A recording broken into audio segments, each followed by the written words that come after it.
Some interesting news about ugly houses. You ever seen these ads? You know, we will buy your house for cash, that kind of thing.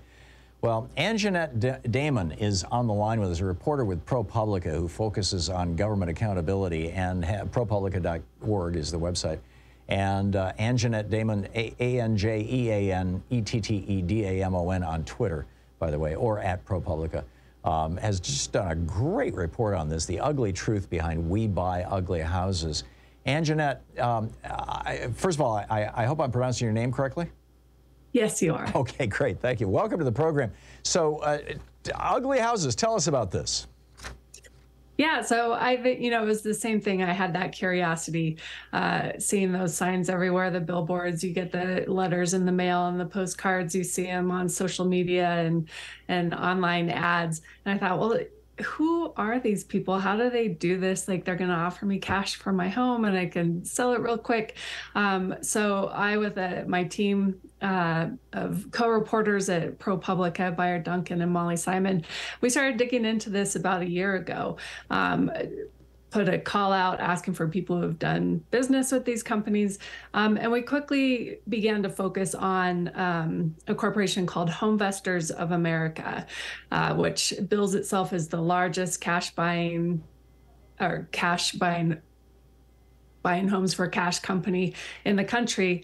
And what they are is they're a franchise company. So think of like McDonald's. Individual business owners buy a franchise and then use that branding. And that's what Homevestors is. They spend an awful lot of money on the We Buy Ugly Houses brand, and individual house flippers essentially set up an LLC, an individual business, and they buy a franchise.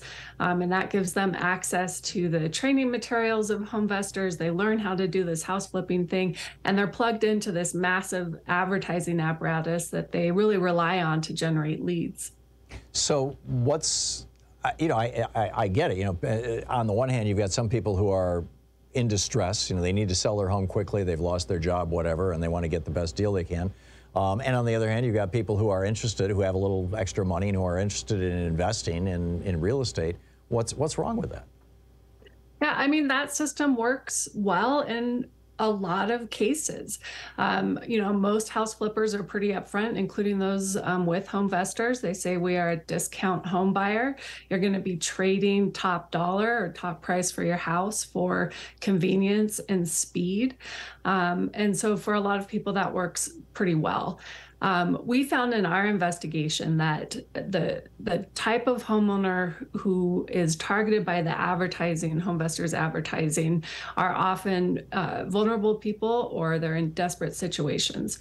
So Homevestors will say that we target houses with our advertising. They look for houses that are older, kind of in that mid-price range, and they don't target individual people or life circumstances. However, those, as I said a minute ago, those homes are often owned by people in desperate situations.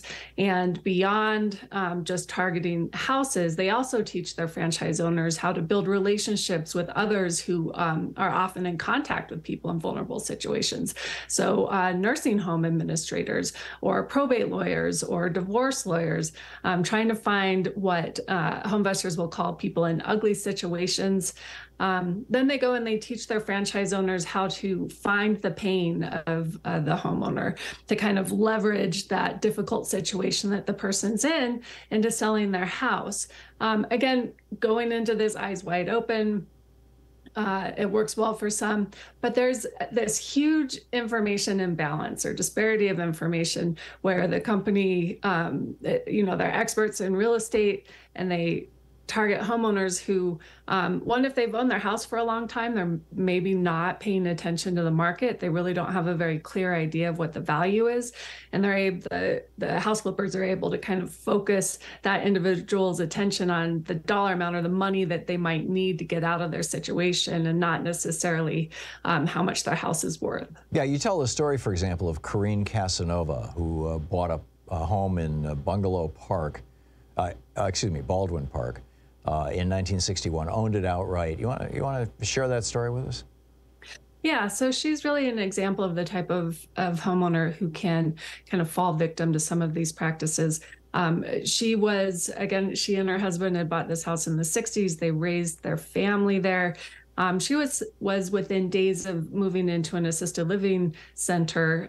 Her health was failing, and she had been experiencing dementia for quite some time. And within days of having to move, she, unbeknownst to her family who was taking care of her, decided to call the phone number on a letter that she had received from Homevestors. She called the number, said, I need to get an idea of how much my house is worth. Can you provide me an estimate? They sent a salesman from Patriot Holdings. Again, these are individual LLCs or franchise owners that do work under the Homevestors brand. So Patriot Holdings went to her house, and within a very short time, couple hours or less, they had obtained a contract from her that she signed to sell her house for about 60% of what it was worth. Whoa.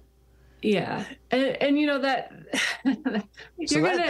that's a completely different business model from buying a house that's ugly, it's in distress, that needs a new roof, that has the porch falling off, putting some money into the house, upgrading it, putting a new kitchen in or something like that, and then selling it at the market. I mean, this is how home flippers typically work, right? What I just described, not what you just described, but is what you described, basically taking advantage of people who don't understand the value of their house. Is that essential to their business model? We found a wide pattern across the country of Homevestors franchises doing very similar activities. Karine sadly died within 19 days of signing that contract. And when her family found out that that she had signed the contract, essentially selling the house, they called up Homevestors and said, look, my mom had dementia. She could not understand what you were asking her to do. We need to get out of this contract. And instead of saying, oh, all right, yeah, sorry about that, and walking away, collecting the deposit and walking away, Patriot Holdings sued that family for breach of contract and wrangled them into it. And we found a pattern of this, again, across the country of Homevestors franchises who would either sue someone who had second guessed getting into this deal, or sometimes they would even actually more often, they would cloud the title of the home. So again, if the person second guessed the decision and wanted to sell it to somebody else, they couldn't without first paying off the Homevestors franchise to walk away. Wow. So I guess there's this raises 2 points. The first is, if you're a homeowner and you get approached by one of these companies, beware. Go in with eyes wide open at the very least. But secondly, shouldn't there be some regulation of this? Yeah, I mean, there are. So one thing to understand is that house flipping is largely unregulated. When you think about calling up, say, a real estate agent to represent you in the home buying or the home selling process, that individual by law and regulation has a fiduciary duty to you to best represent your interests and try and get you the best deal possible. Now, that's not to say that real estate agents are immune from unethical behavior, but if you do feel like you've been treated unfairly by one, there's a licensing board that you can go and complain to and say, I think I was mistreated by this professional. In the house flipping industry, there's very few regulations. And this is kind of a state by state, sometimes city by city jurisdictional question.